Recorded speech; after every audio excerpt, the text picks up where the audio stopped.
Discover Bolton is not a resource, but is the library's search engine that allows you to search multiple databases at once via a single interface. As well as searching the databases, you will be able to access full text content from these databases where that full text is available. Discover Bolton enables cross-searching of the majority of our databases such as ProQuest, CINAHL, Sport Discuss, Science Direct, Hein Online, Emerald and ICE, but not all databases are included, for example Lexis Library and Westlaw. A number of open access sources are included, such as University of Bolton Institutional Repository. The availability and location of print books and other material in the library is also shown. You can access Discover either from the quick links on the library home page or from the subject guides. And you can also access it via the search box on the home page where you can enter your search directly. So just as an example, I'll put in a search.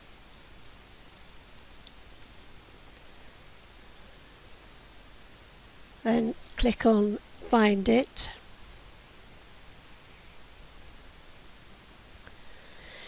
If you are working off campus, you need to look for the red banner at the top of the screen. Click on the link within that banner and then enter your Bolton Network username and password when prompted to do so.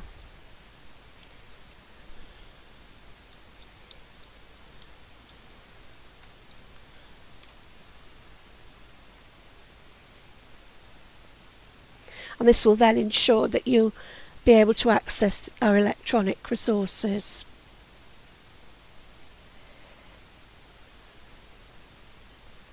So type in your keyword .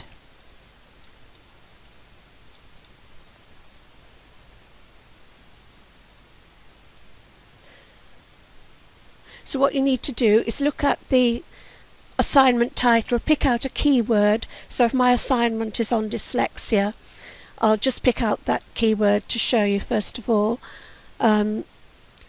What you'll see first of all from the keyword is a definition of the term that you've put in. So this shows it on the right hand side, and this is usually from one of our reference resources such as Credo Reference. And then if I just slide down there, it will give you a bit more information there. And that's taken from Credo Reference. You also notice that you've got some related topics listed there, so you could also search there. But these related topics are useful when you need to pick out more keywords, or if your assignment is a bit more specific and you need to look at something like learning difficulties. So if I add a phrase, learning difficulties,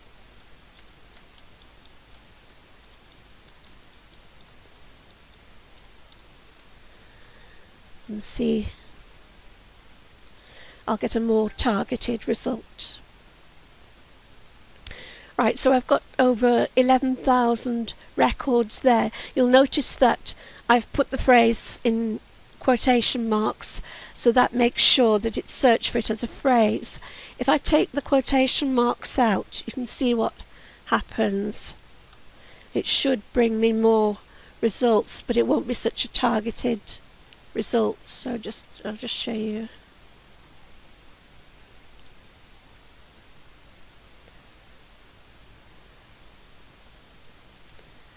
So we get more results there because it's just picking out the words rather than the phrase. So just to make sure, always any phrase searching goes in quotation marks. So you'll then see a list of results which will include a mixture of resources such as books, journal articles, newspaper articles, theses, etc. The type of resource is shown under the publication information. So you'll see e-book, journal article and so on, so according to what the item is. For an electronic resource or an e-resource, you need to select full text to read the article or item. If it's a printed resource, you'll need to check the availability. So for instance, one of the books in the library, if you click on check availability, it will just go straight through to the library catalogue. For journal articles, you can also check on a preview. It'll give you a preview of articles. So for instance, this one here, if I just hover over the preview link there, it gives a paragraph what the article's about, and you can see whether it's relevant for your search. And we've also got some information on related articles. If you click on related articles, it brings up some more articles at the side which are relevant to your search, which might be useful. You'll notice that some of these journal references have citation online rather than full text, and that's because they're likely to be journals to which we don't subscribe. So you'll get some brief information about the article, but you won't get the full text because it's not in our journal subscriptions. So once you've done a search using appropriate keywords, you can use the options on the left-hand side of the screen to refine or sort your results. You can refine by full text only,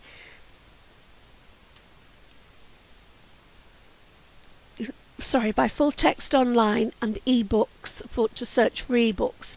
So if I want to select just ebooks out of my results, I select full text and then ebook, and then the results should be left with just ebooks on my chosen subject there.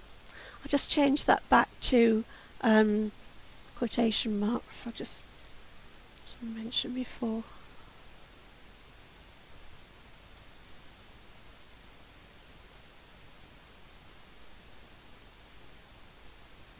Right, so that's quite a targeted search because we've got the full text ebooks and we've limited it to dyslexia and learning difficulties in our phrase search. We can find all types of books regardless of whether they're ebooks, printed books. If I just take out the full text online, the results I'll get the printed books in my results, and that'll be useful. Then you can see what the library actually has in stock as well, and you can check the availability of the book, again going back to the library catalogue, or you can before you need to go to the shelves, you can have a look at a preview of the book, and it'll give you an idea in the summary what the book is about, so you can see whether it's going to be relevant.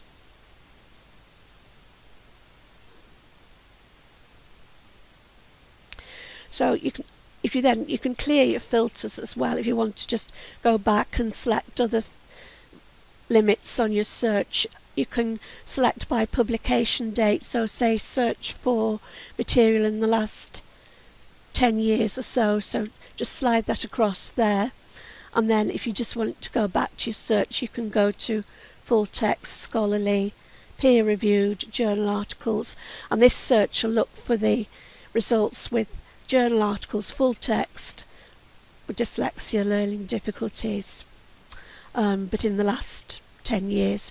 So you can see how the limits work to restrict your results. So with these results, you've got so you know how to find the preview and related articles. What you can do is you can mark them off, keep them in a temporary folder. You can read them online right away if you wish, because they're all full text that we've selected. You can email the results to yourself or to a colleague, or wherever you need to send it. But what you can also do, which you might find useful, you can do a quick citation of an article. If you click on the quotation marks, change that to Harvard, if that is your chosen format for referencing. You just select that and it'll move the fields around and give you a Harvard reference right away, and then you can copy and paste that into your assignment. So it's useful to know, to have one, be able to know how to do one reference. If you're doing psychology, you might need to change that to the psychology reference format, or if you're doing law, you might need to do the law one, but law isn't actually, well, the law databases are not on Discover, so that's probably why it isn't listed, but if any of the other subject areas use different formats, this is the list where you take it from, but I think the majority of them will be on Harvard. Right, so if you want to save the list, you can mark them off. You can do a temporary folder, so you can just go through some of these, see which ones you want. Just scroll through, the symbol on the right will save them. And you can see they're going up here into a temporary folder, and these will stay on as long as you're logged on. As you log off, they will disappear because they're only in a temporary folder. So what you need to do is you can create something called a Refworks login. So if you go to this menu at the top right hand and click on Refworks login, you may be familiar with something called Refworks. There is an older version of Refworks, but it is completely separate from this one. This is the one that's tied to ProQuest. If you have already got an account, you just put your email address and password in, and then if you've no account, you need to sign up. So you would just select no account, sign up. You put your university email in, and then it just gives you a series of links to validate your new account. Once you've done that, you'll be set up to use Refworks, and then you can save all your references. So I'll just go back. As I've already got an account, I can just put in my university username and password. Sorry, I've gone in there.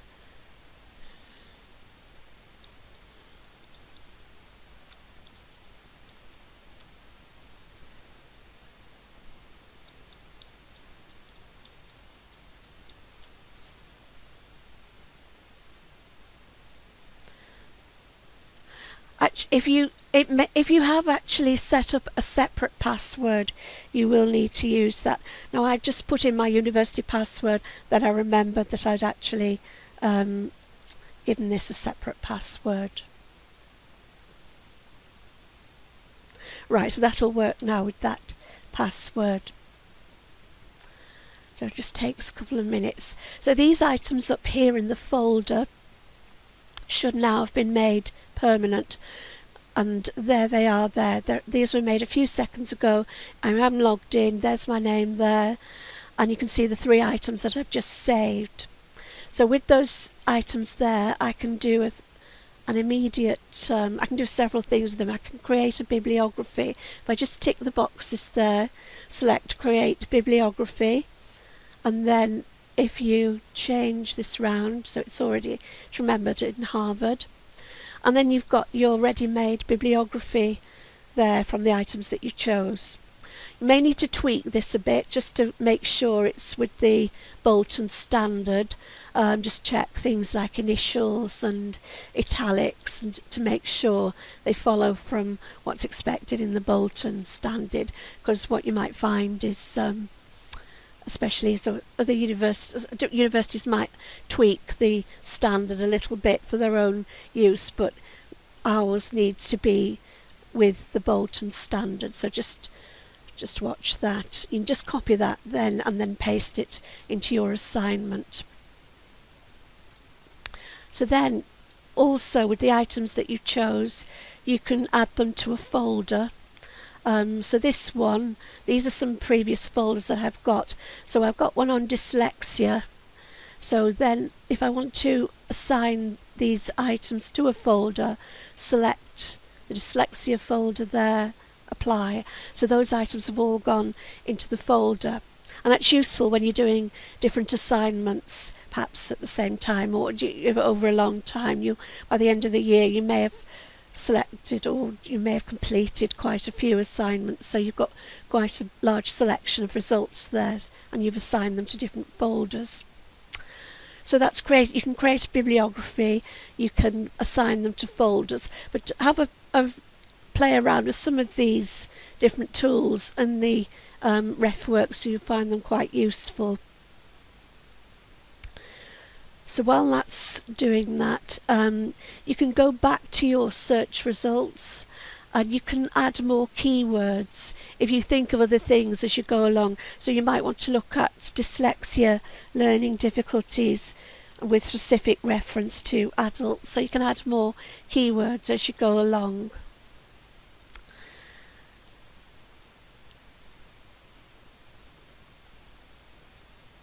So as you alter this more and more and add more keywords, you might find your results narrowed down, and that's what you would expect, really. So you can do advanced searching, which is more structured, and you'll find you'll be able to open fields out and search for specific authors, specific titles, specific topics and so on in a subject search. That might be useful where you know a particular author is well known for a particular topic. So for instance, somebody like Cowleaves, if that was the name, who'd done a lot of articles on behaviour management, that you'd then perhaps be able to do an advanced search and then match the authors to the topic. But if you just want to do a basic search, that's fine. Just go to the basic search screen and just follow the limits that we've shown you here. So just to summarise then, you can mark off the items that you've chosen, either keep them in a temporary folder and copy and paste, or you can make a more permanent one by logging into ProQuest Refworks, and then you can go back to Discover and refine your searches and put them down the side and so on, and save your results into folders. If you need any help, there are contact details. You can contact either subject help with the email, or you can telephone the help desk, and the numbers will be listed at the end. Thank you.